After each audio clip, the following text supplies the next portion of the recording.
La saison des impôts est de retour. Vous vous dépêchez de remplir votre déclaration avant la date limite. Vous vérifiez chaque ligne par peur d'un audit. Mais pendant que vous travaillez fort et payez plus que votre part, les riches travaillent aussi fort pour éviter leur juste part. Ils embauchent des avocats et des comptables pour exploiter les failles du système.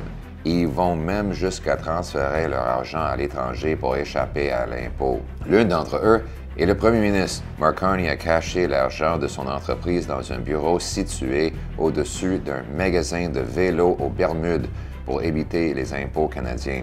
Il n'a pas choisi les Bermudes pour le climat chaud. Selon KPMG, les Bermudes n'ont pas d'impôt sur le revenu de gains en capital, des dividendes ou de revenus à la source. C'est l'un des paradis fiscaux les plus avantageux au monde.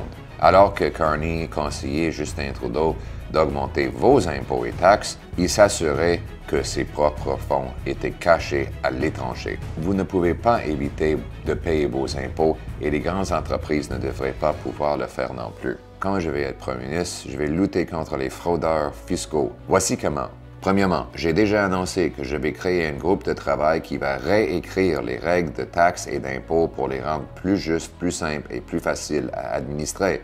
Aujourd'hui, j'annonce que ce groupe de travail va aussi trouver des moyens de mettre fin aux échappatoires fiscales qui permettent aux entreprises de cacher leur argent dans des paradis fiscaux pour éviter de payer ici au Canada.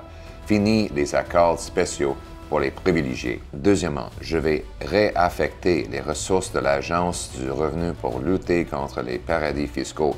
Au lieu de vérifier et harceler les petites entreprises, on va récupérer au moins $1 milliard par an auprès de ceux qui cachent leur fortune à l'étranger.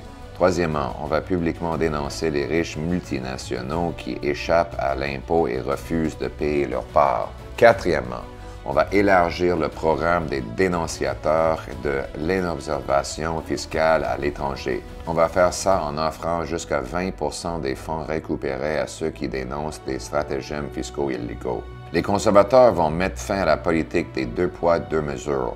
Les multinationales et les très riches ne vont plus pouvoir transférer leur argent à l'étranger pour éviter de payer leur part ici au pays.